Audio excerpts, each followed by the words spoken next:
Let's go. Marco! I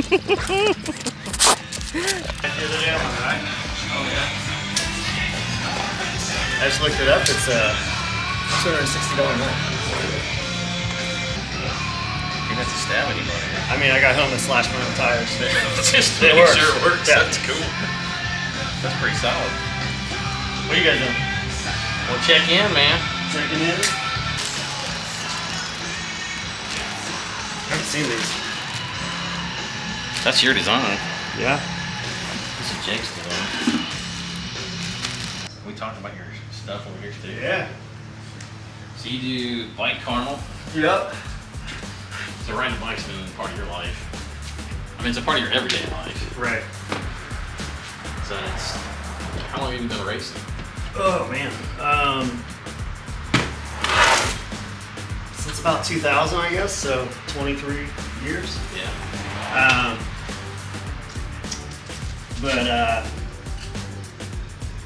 Yeah, Bike Carmel's an initiative by the city of Carmel, and Rollfast is contracted, I think, a large, extra large. For me? Yeah.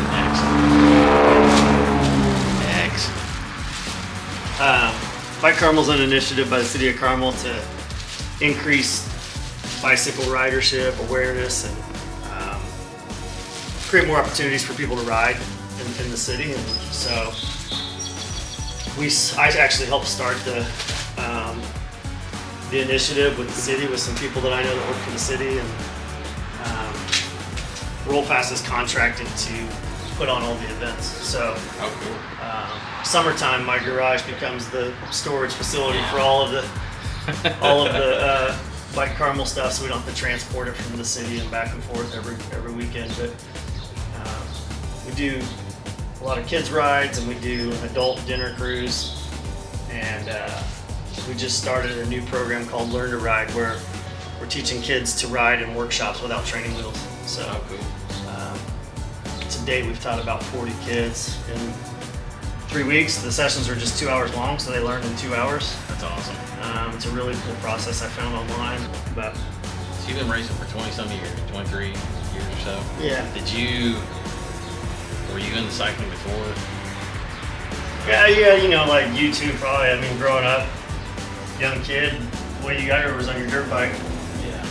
I didn't race, but Did you ride a road bike growing up? I mean, I had a 10-speed, you know, like Yeah. Schwinn, you know, whatever. But man, I that wasn't cool. You know, I was into dirt bikes and skateboards and that kind of stuff. And then got my driver's license, and Yeah. like, I'm not riding my bike anywhere. So a few years there, it was, you know, no bike. And then I went to Purdue University and started there in '93. And mountain biking had just kind of started getting really popular. And I was like, oh, this is cool. Like, you know, I want to do this. So I bought a mountain bike, and it was good for getting around college and around campus. And we started doing a little bit of mountain bike racing in the 90s, I guess, but nothing I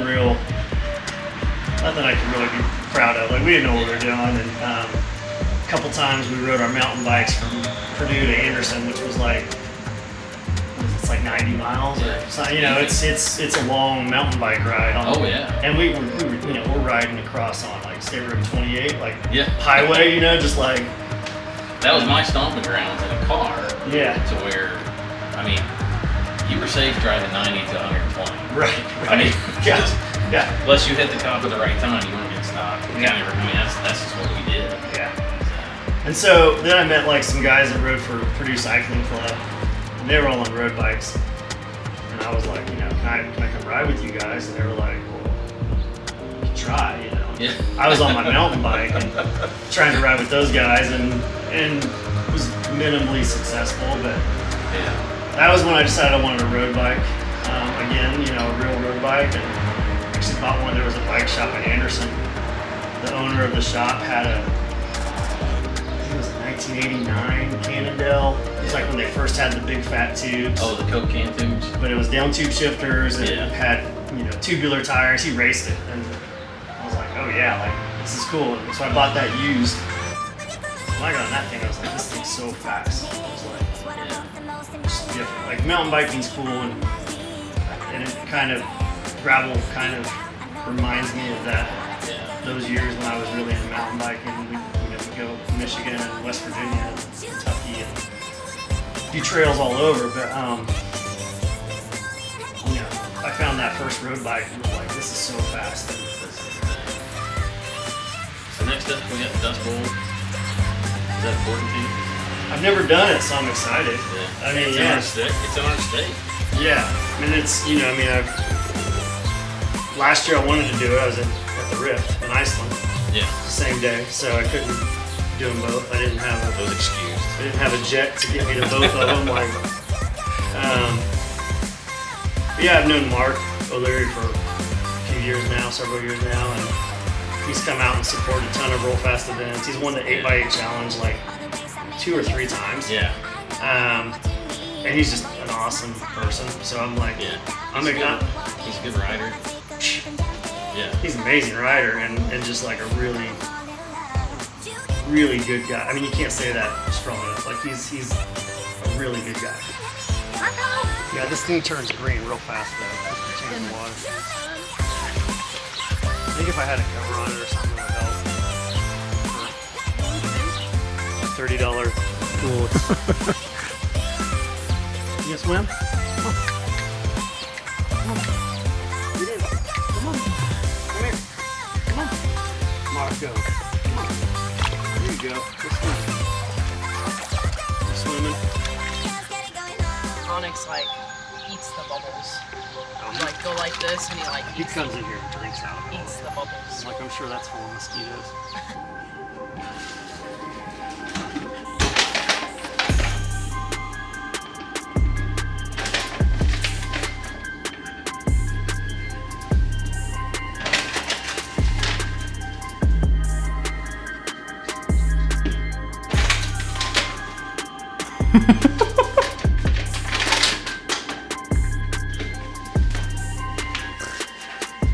I'm gonna go ride, babe. They're gonna do a little bit of drone footage. Okay. I'm gonna go see your mom and dad. Okay.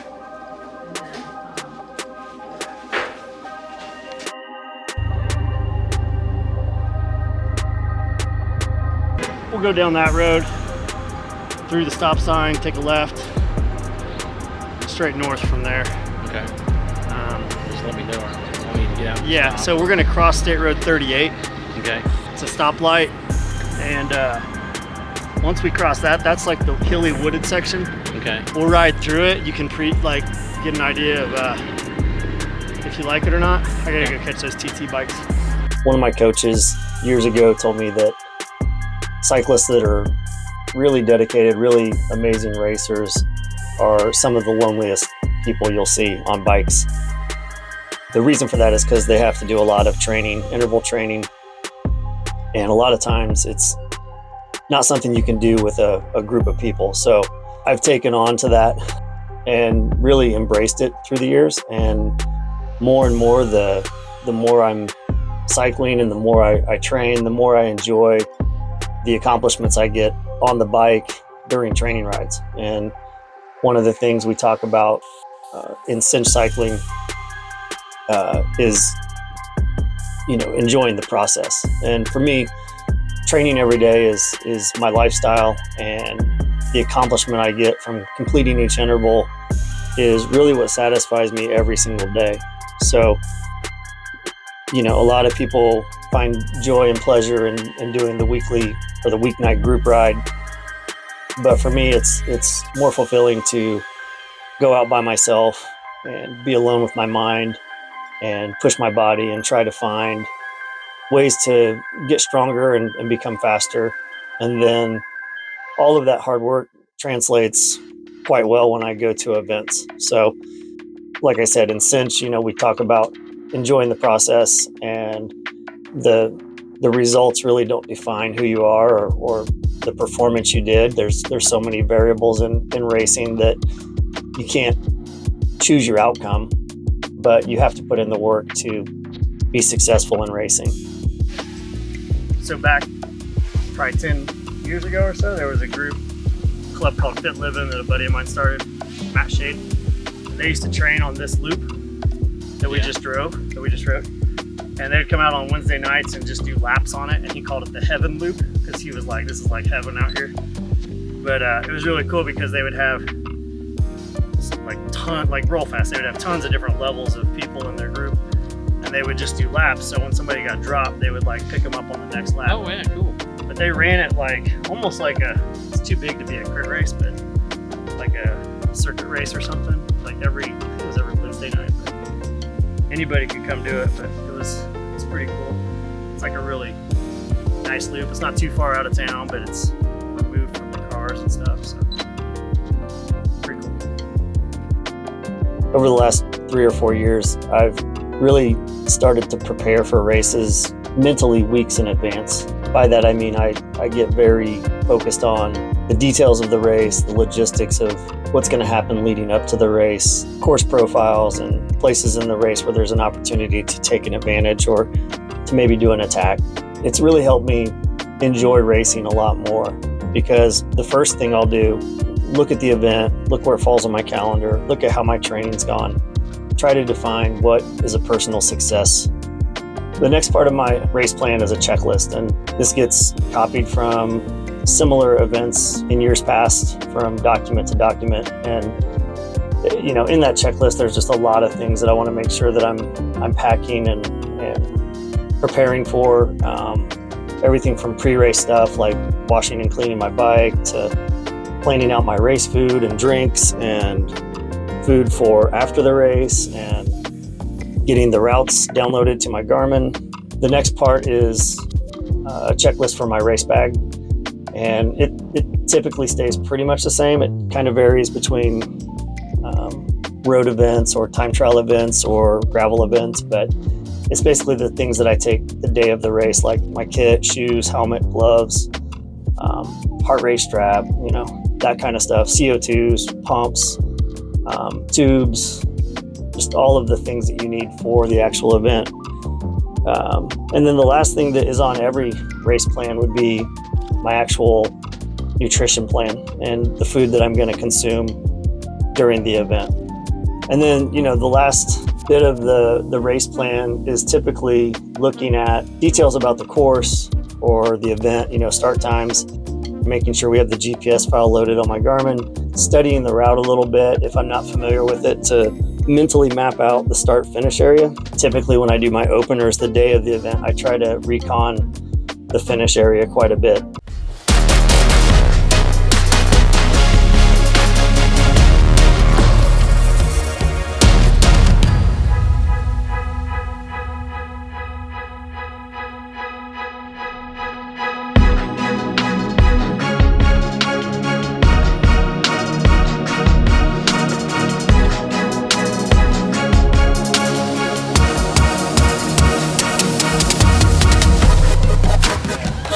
I feel like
racing's one of those things you never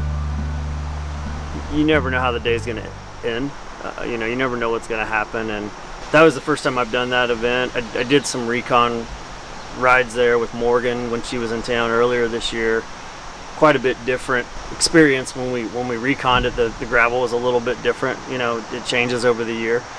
But, you know, I mean, if you've been to that event or you've heard the word on the street, Mark does an amazing job, and that race is just super cool. And got to ride with one of my childhood heroes. You know, Reggie Miller was there, and rode with him for the first, I don't know, 10 or 15 miles or so. He hung in the front group pretty good. Dust Bowl was super cool. It was a really weird race. Like, the actual, nothing that like the promoters did to make it weird. It was just the flow of that race was not normal, not the normal race that I've been in. There was never a hard attack early on, which usually there's guys that just start attacking out of the gate. Everybody's trying to move up, fight for position, but then nobody really wanted to be bold and make an attack. So it's kind of this like washing machine of like riders going to the front and then falling back a little bit and fighting to get to the front, and it just made for some really nervous moments in the first like 30 miles. And I think it was about mile, I forget now, about mile 30, I took a spill. It was on my own, like nobody took me out. I misjudged a turn and lost the front wheel and some gravel, and went down on pavement, jumped back up, took off and got back in the front group, chased them down and got back in it, and moved up as fast as I could to get back to the front of that group where it's a little bit safer. And long story short, Kate made a run to pick me up at like mile 85 or 80 something.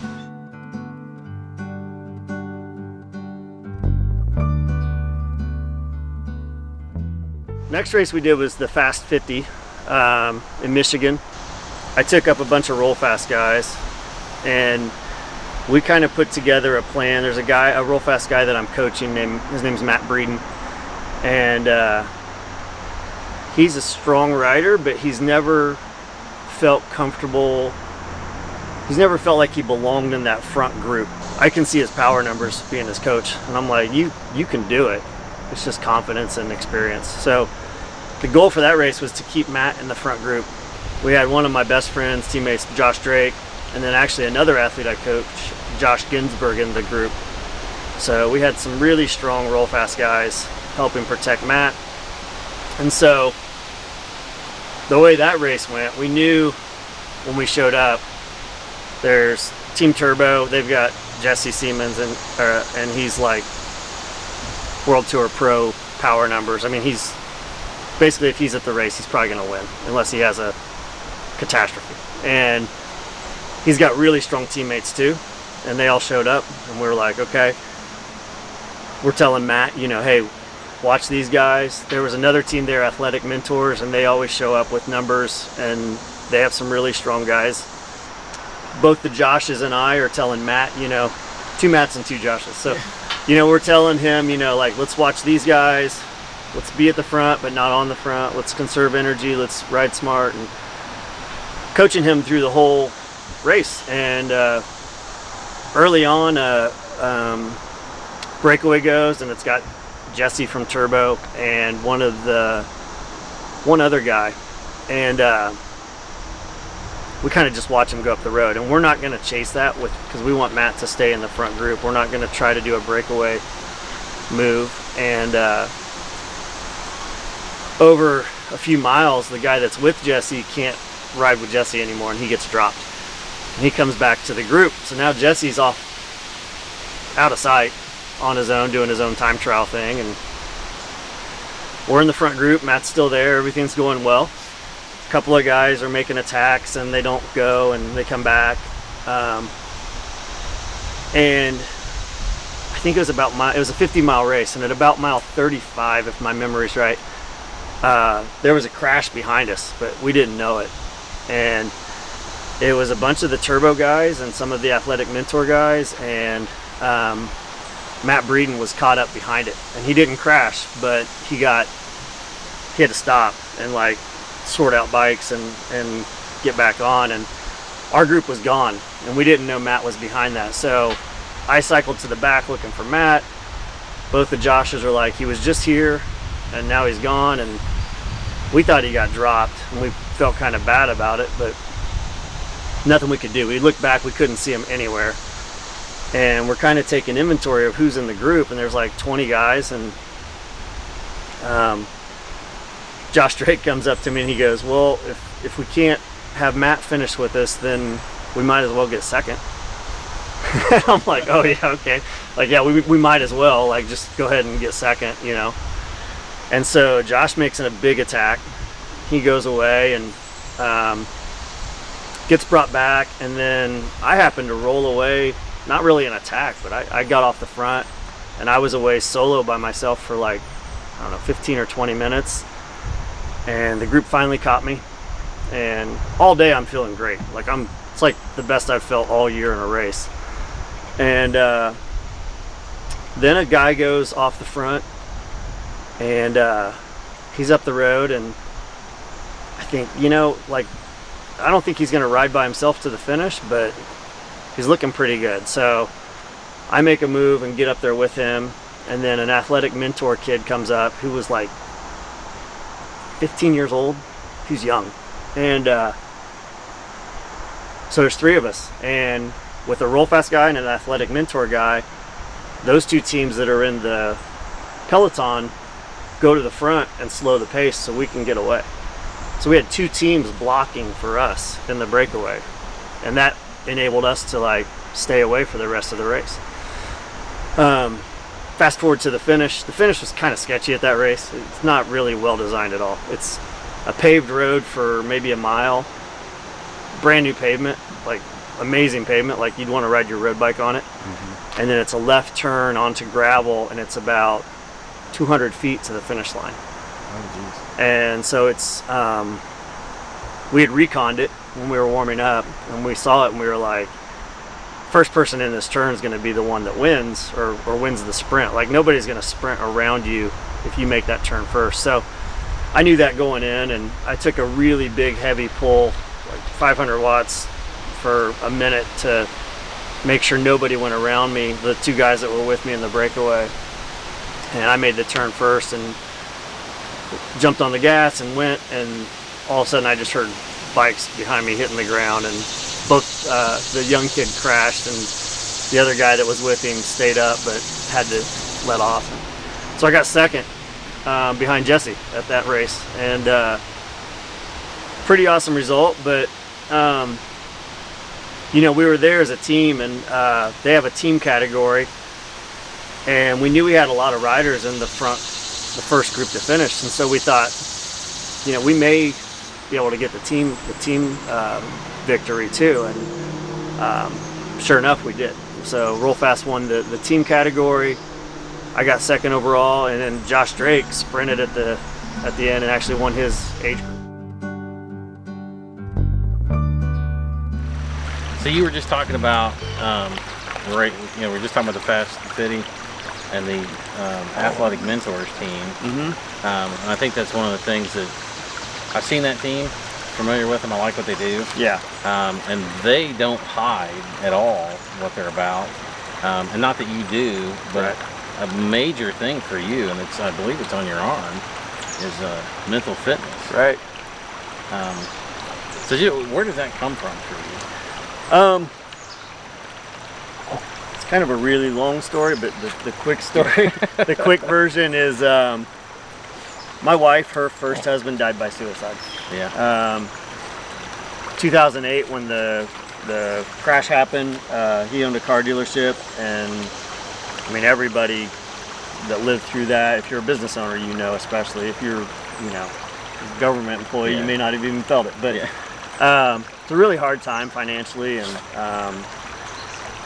you know, there's only so much pressure anybody can take. And when I met Chris, my wife, you know, she was, that was a year and a half or 2 years behind her, but the trauma from it, you know, affected her kids and everybody around her and her, and you know, it's a big deal. And when we started Rollfast, it wasn't my vision to make a nonprofit or to make a foundation or do mental health or anything like that. But the more we had people join the club, and it was primarily men in cycling anyway. And most of the men that are in cycling have a certain amount of disposable income. Bikes are not cheap. Right. The sport's not cheap. So it attracts, you know, men that are in situations where they have responsibilities that are common, you know. Be it they're business owners or they're the breadwinner for their family or whatever. And started realizing all these similarities to the situation that Chris's husband went through and all the pressures that everybody's under, and the outlet that all these guys have is their cycling and getting on the bike, going out, clearing their head, or blowing off steam with their friends on the bike. And we just decided that, you know, there's more to our club than just going out to races and kicking ass. And it's you know, the bonds and the friendships that we have with our teammates and the guys that are in the club. And so we kind of identified that as like, oh, this is already happening. Like, let's talk about it a little bit and make sure everybody understands that this is a place where if you're having challenges in life, you can talk to these guys and they're not going to make fun of you, or you know, they're gonna be there for you. I personally hate don't hate it, but I didn't want to be like suicide prevention or awareness or that kind of stuff, because that has such a stigma around it that people like don't want to talk, you know. But when we talk about mental fitness, it's like, well, I'm gonna get super fit and kick your ass on the bike, and I'm gonna make my mind super fit too, and be able to do all these awesome things. And it's really about, you know, just whole body fitness, your mind and your body. And that's where we came up with mental fitness versus mental health or suicide prevention.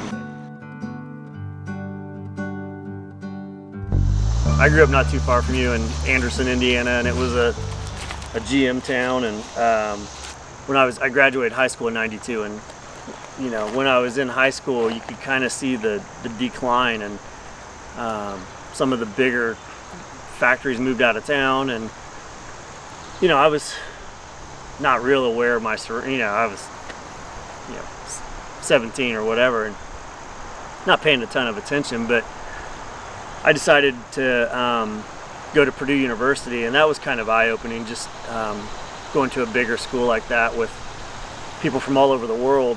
I saw a lot of diversity I'd never seen growing up where I was. You know, we had, you know, basically we had the white side of town and the black side of town, and in the 90s we kind of intermingled more than they had in the past. But it was, you know, it was pretty segregated. And going to a bigger school, you see people from, you know, India, China, all over the world, and meet all kinds of different people, and really opened my eyes to, you know, I didn't want to do that factory job or live in a small town like that. I wanted to do other things. And so yeah, you know, definitely have changed a lot since I grew up there. I mean, my you know, my values and everything were built there, and I still have a lot of those values, but definitely a different.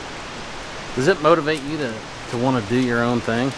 Yeah, I think really my whole life I've been kind of entrepreneurial, but the way I was brought up, I think my parents kind of held me back. Like, you know, you need to have health care, you need to have a paycheck every week, and you need to have a job, and you need to, you know, stability. And that's just kind of how my parents are, and there's nothing wrong with that. But having met my wife Chris, she's, you know, her whole life she's, you know, done everything on her own and started her own companies, and so for the last 12 years or so I've really embraced that, and definitely different than where I was before I met her.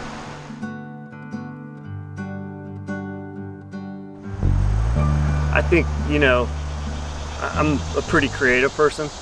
I do a lot of, I mean, I went to school to do graphic design and I've always been into like the real technical side of that. So I'm not like super artsy, but like more of a engineer artist kind of thing. So like I really enjoy like the stuff you guys do with like building bikes and fabrication. Like I don't know how to weld and do that kind of stuff, but like I get excited about, you know, seeing stuff like that come together and the paint and all of those kinds of things. And then like you guys were just in my garage. I'm always doing little, you know, I don't really want to call them craft projects, but like I got my bikes hung on the wall with like, you know, pallet boards, and I'm always doing little projects like that. So. It's a craft project. It's okay. All right, it's crafting. Manly crafting. It's a manly Martha Stewart moment.